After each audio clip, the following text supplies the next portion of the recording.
Yeah, so I'll stop here because just would like to continue it next time. Uh, we'll have the first exam for this course in 2 weeks' time. So we're looking at the first week of October. I'm trying to see if I can get this room for a longer period of time. I think it's available for a longer period of time on Friday. There's no class which meets after we meet. So, I'm thinking of that Friday to be the day we'll have the exam. It won't be a 2 hour long exam, of course not. It's just going to be 1 hour. But if you want more time, you can then stay over. So I'll confirm maybe next class, but it'll be like in two weeks from now, and I'm thinking of it'll be homework 1 through 5. It's not a coding exam. It's only I'll give you more details as we come closer to the exam, but it's basically all handwritten work. So there's no coding. There'll be a little bit of calculations. Okay, I'll see you on Friday.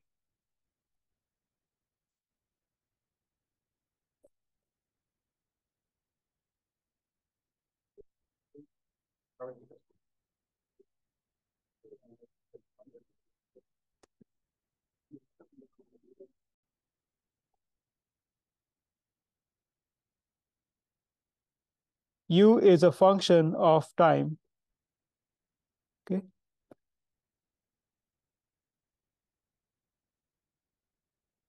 And clearly, if you want to represent a curve, you need to take infinitely many points and write those points down, right? So U1, U2, U3. But then you can't just have infinite points. So what people do is they break it down into segments. So let's choose a grid size.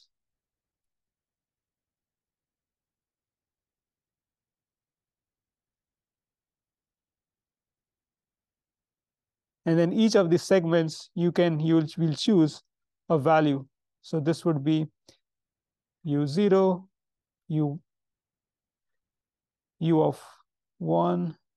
Let me just put it U1, U2, U3, U4, U5, and so on. And so what we'll do is we'll assume some kind of behavior between U0 and U1. You could take, assume it to be constant for the whole range, like so. But maybe a better way to do is to just connect these 2 points with a straight line.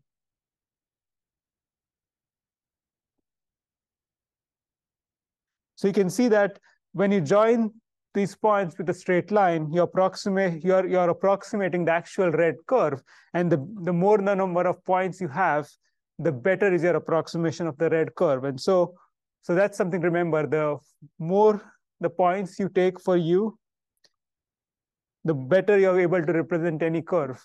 Okay, and so what we'll do is we'll typically solve this for a few U's. And then because it's a code, we can just increase the number of U's and see what the solution tends to. So the key here is convert the infinite dimensional problem into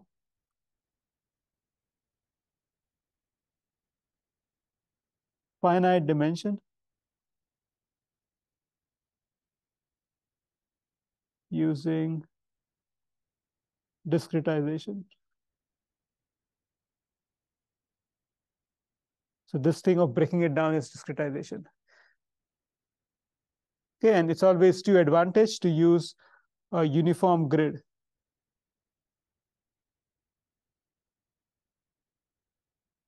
Uniform. Now there are ways where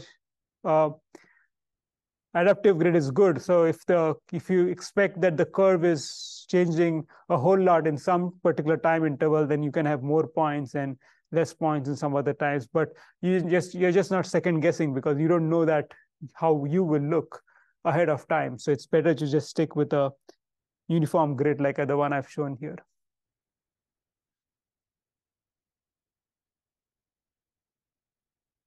Okay, so that's question.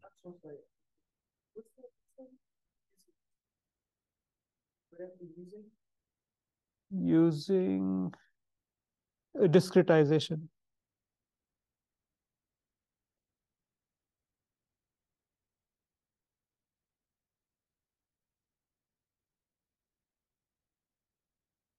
So this would be use the uniform grid.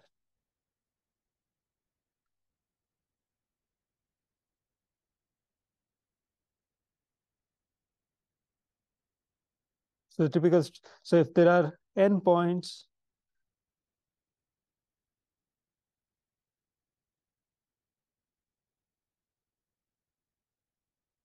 un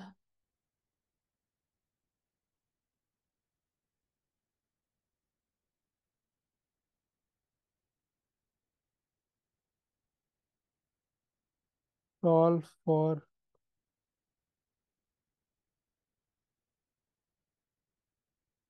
n is equal to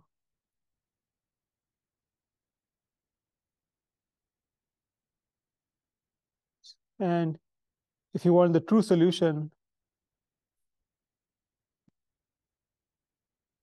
make n big enough.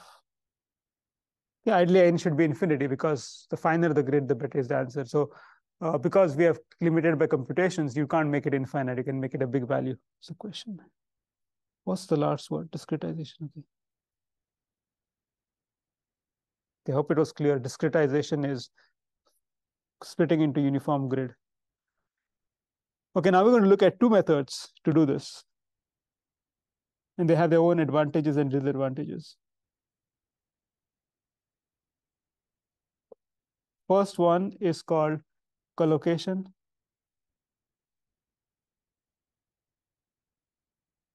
And the second one is called shooting method.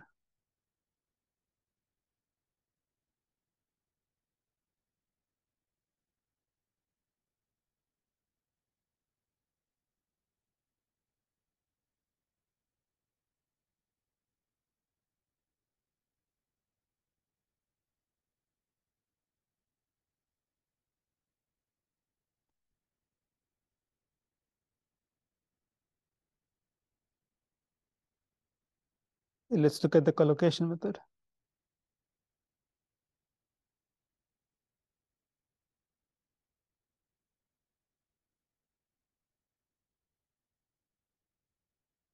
Okay, here the key is that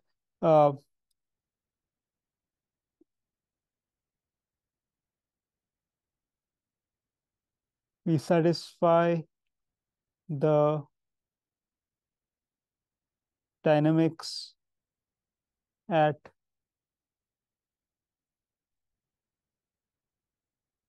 grid points. Remember, the dynamics are given by x double dot equals u, which was broken down to two equations, x1 dot equals x2, x2 dot equals u. So we're trying to satisfy these dynamics at discrete points.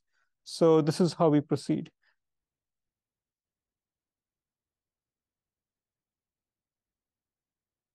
Okay, so any problem has three things: optimization variables, which are basically this, a cost function, which is this, and then there is constraints, and of course bounds. The bounds are usually associated with the optimization variables, right? So let's try to do those three things here. Optimization variables first. Okay, so one of the variable I said is time. This is a scalar. You can just bound it with, I don't know, 0 to 10 or whatever you want. And then if the optimization doesn't converge, then you want to decrease it. We also want to have u. So u I, where I goes from, say, 0 to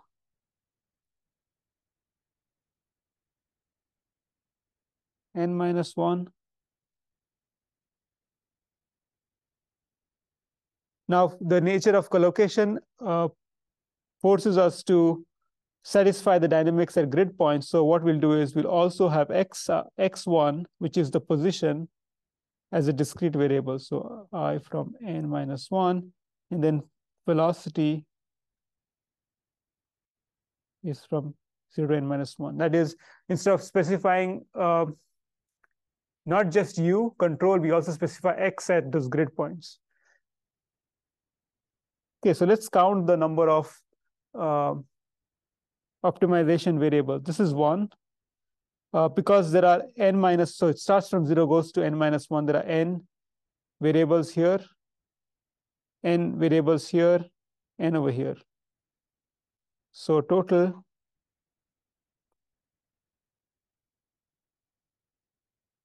optimization variables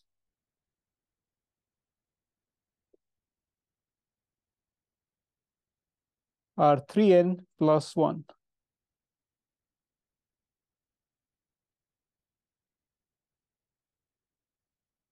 Okay, second is the cost. We know you want to minimize time. The good thing is that time is also an optimization variable, so it's already there. So we don't really need to do much work. Unlike time, if you had fuel, okay, now fuel is a function of u, right? It could either be, for example, u. Some people like to have fuel represented as u square, in which case you'll have to do summation over all the grid points. Some people would like to put mechanical work, which would be u times. So work would be u times velocity, right? So it'll be x2, and then you'll have to sum this up across all the grid points. But let's skip that. So here it's kind of straightforward. C is constraints. Okay, so for that, we can look back. In the formulation, we had these constraints. This was the dynamics, and this was the initial conditions. So let me write this down in the way I have as functions of the optimization variables, because those will be part of my computer code.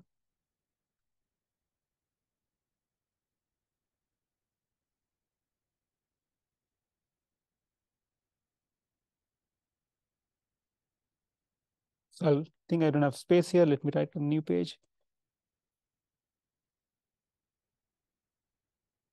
Okay, so let's look at this equation first. x1 dot equals x2. I can write this as x1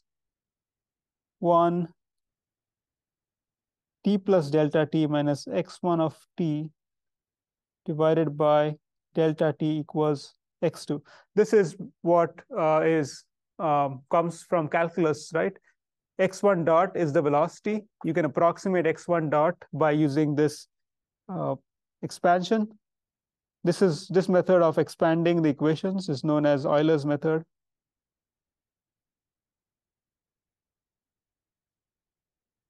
We had seen this same method being used for differential drive car, where we integrated the equations using this. So what I can do is I can write x1 at t plus delta t is x1 of t plus delta t times x2. This should be t. And similarly, we have x2 dot, that is rate of change of velocity, is u. And so I can follow a similar process and write x2 t plus delta t is x2 of t plus delta t times u of t.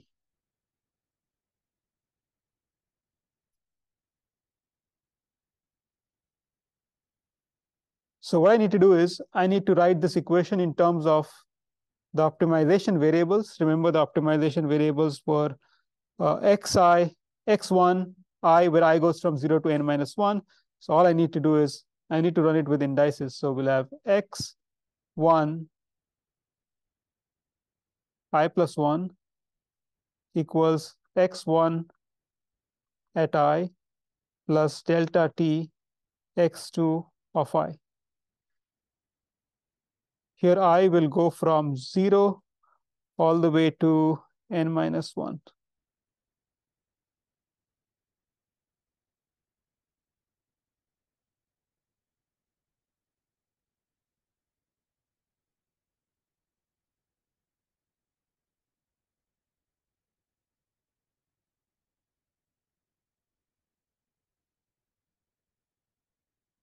Okay, so similarly, I can take the second equation and write it in the same form.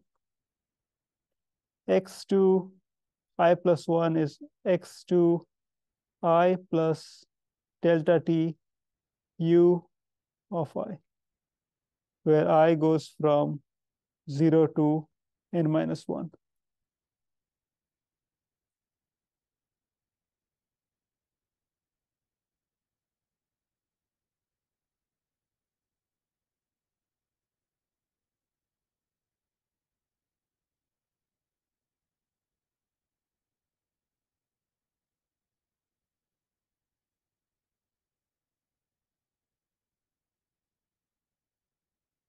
So what that was able to achieve from the formulation is it was able to capture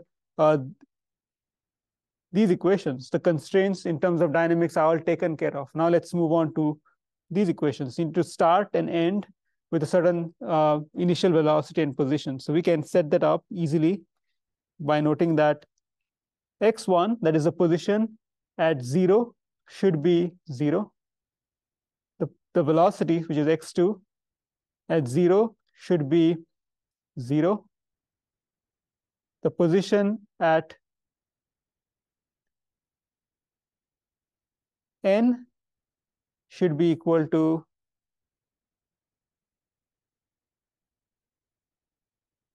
I think I used n, yeah, n should be d, and x1, x2 n should be 0.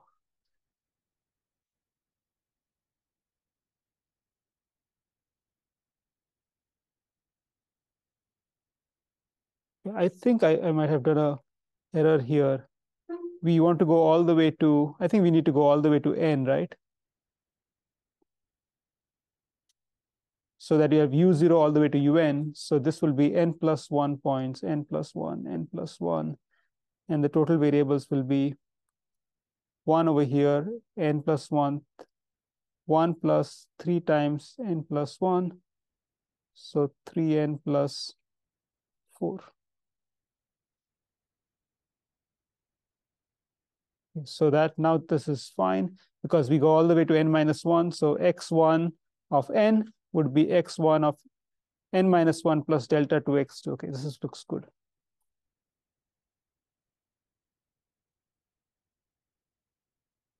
Okay, so let's count the number of equations. Okay, a lot of equations here. So let's see.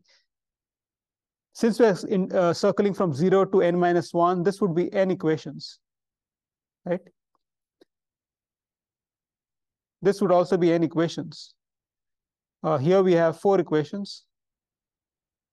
So the total equations would be n plus 4, 2n plus 4.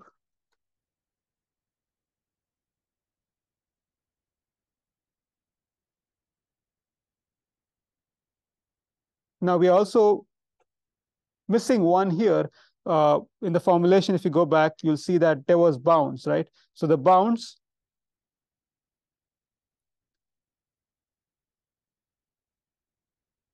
ui between minus 5 and 5, what we'll do is instead of taking care of them as constraints, we'll take care of them as put them as bounds for the optimization.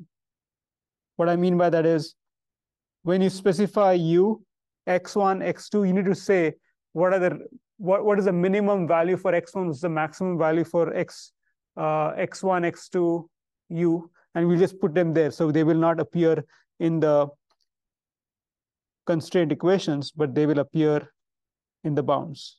So this is the, we have.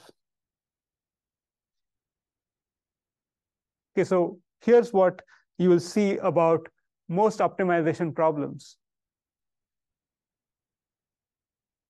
We have 3n plus 4 things we can tune, free variables, but there are only 2n plus 4 constraints. Okay, so there are more things to tune and less things to satisfy. And so, which means that there are free variables. The things you can, things can have multiple values. There can be many ways of achieving this 2n plus 4 objectives. So let me write that down. We have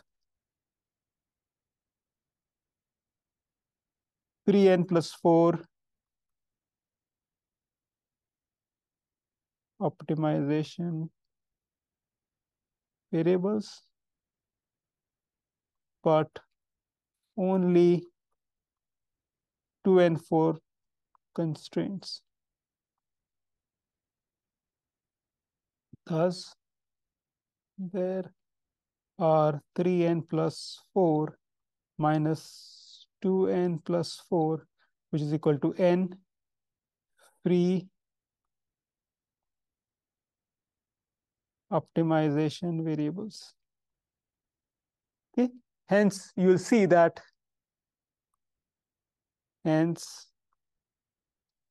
there are infinitely many ways of satisfying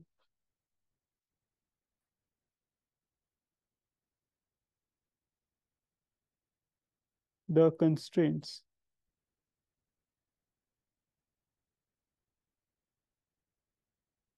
Yes, so you can find number of ways. You can get many solutions. That is, if you want to go from one stop sign to another stop sign, you can go very slow all the way, and then in the end you can brake. You can accelerate a whole lot for few seconds and then slowly brake. You can also accelerate, brake in succession, which will also achieve the objective. However, there's probably only one way you can minimize the cost. That is full throttle for the first half and full brake for the second half. And that's where the optimization will give you the best solution.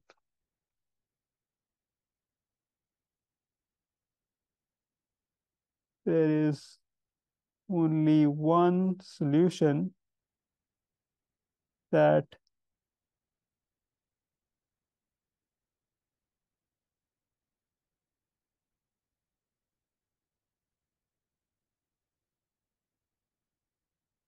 minimizes the cost.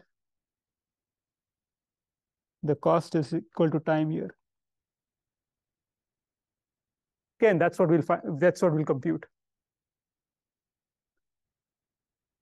Okay, so position is a function of time, top one, velocity is a function of time, and control. This is the interesting one. If you need to go full throttle, +5, and after halfway, you go full brake. And then you can go from start 0 velocity to end 0 velocity, and you can cover the distance of I specified 5. Now, that was for a specific n. I chose 5 grid points, but if you want a more accurate solution, you probably want to increase the number of grid points. Now, the cost is that it's going to take some time to do the computation. Here it was pretty fast. So you can see this is becoming more and more steeper. And the curve looks much smoother. Okay, that was fast. Let me try 40. So now it's taking thinking, but you can see it gets more steeper. So this is basically showing that what the solution converges to. And some point of time, you'll see that increasing the number of grid points or the grid will not really improve the solution. So let's try 100. I don't know how much time it will take to do this computation.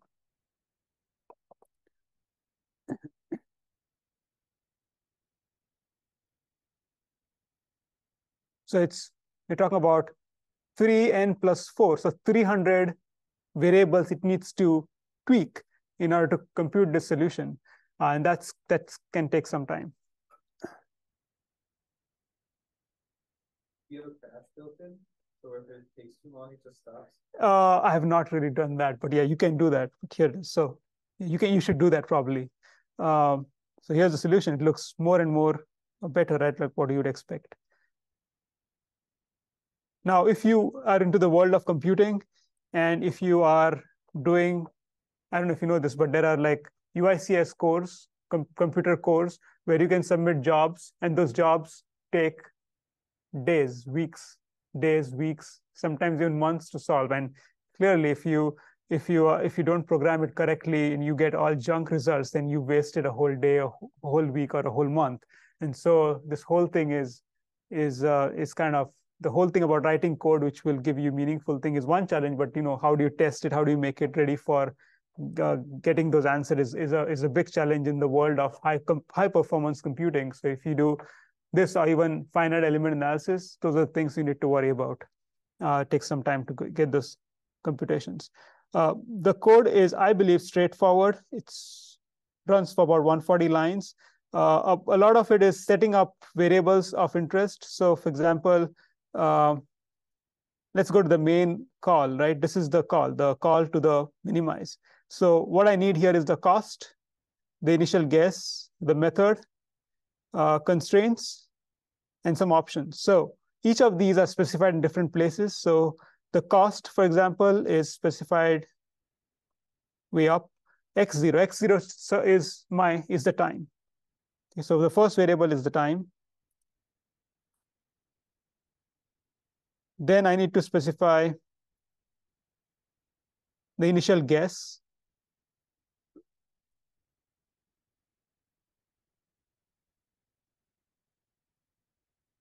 Yeah, so the initial guess is right here. It's basically uopt and then velopt and xpesopt. So remember that I need to specify all the n positions. So that's specified here. So it's basically a for loop. I need to specify n velocities. That's over here. N plus 1 velocities, my bad. And then n plus 1 controls. Those are here. And then I also specify the minimums and maximums. So this minimum is actually -5. The maximum of u is +5. And then we have equality constraints. There are no inequality constraints. So I have the nonlinear function, which is giving me all those constraints, which is specified right here. Nonlinear constraints is basically specifies position. And then this is the equation I wrote down, Euler's method. And this is the second equation, which is on the dynamics. Instead of using u of I took the average of the two values. It's a slightly better way of integrating. So it's slightly different, but shouldn't really affect if you change it to the one I have in the notes. So this difference should be 0, right? That's how you can ensure the equations are satisfied. And then there are some bounds on the position start, velocity start should be 0. The end position should be the distance covered, d, and velocity should be 0. So that's all comes in, and it returns C EQ, which is basically all the constraints. So that's what it is. So I would say if you want to do anything with the code, you should take this code, modify it to suit your purposes. You just change all those variables, constraints, and so on, and you're all set. Okay, so the difference being that what this method does is treats the dynamics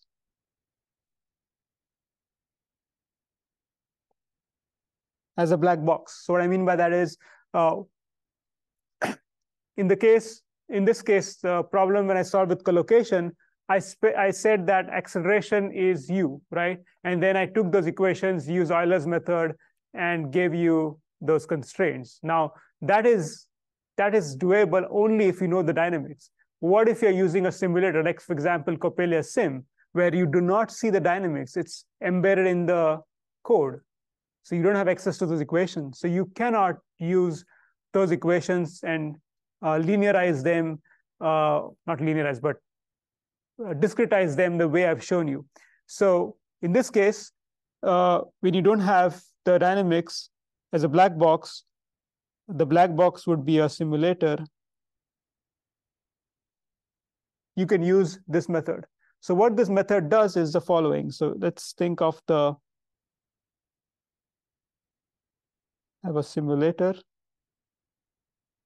and inside is equations. So these equations are very simple, but imagine that somebody gave you a simulation of a car with complex dynamics for the steering, the tire model, and so on. And so you clearly don't want to write those equations down, but you have the simulator. So what you will do here is you will send in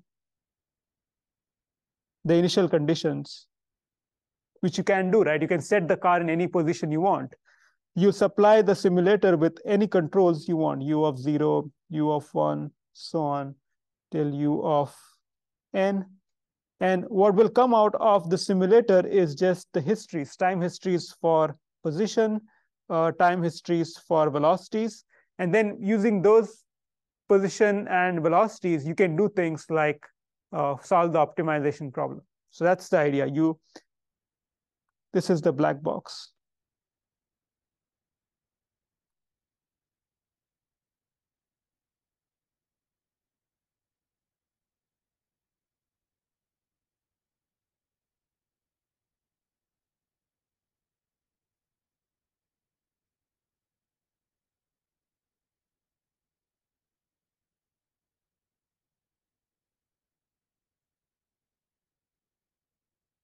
Because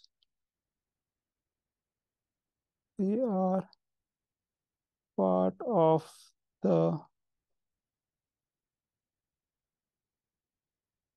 simulator.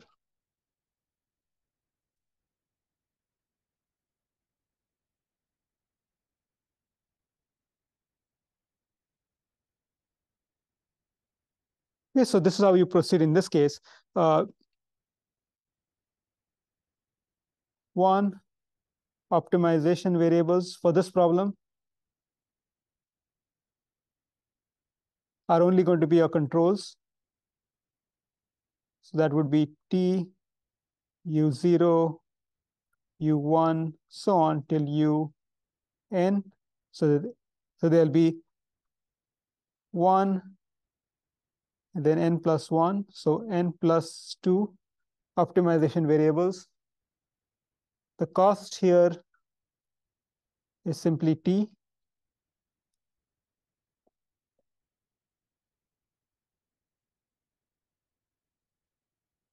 The constraints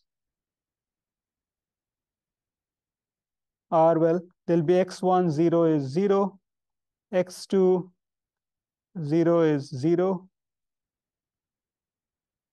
x1 at the nth time is going to be d, and x2, that is the velocity at n, is equal to b0.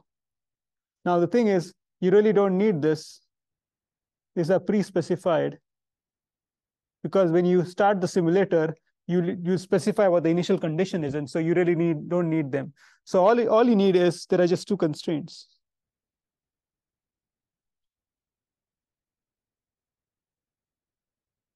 That's it.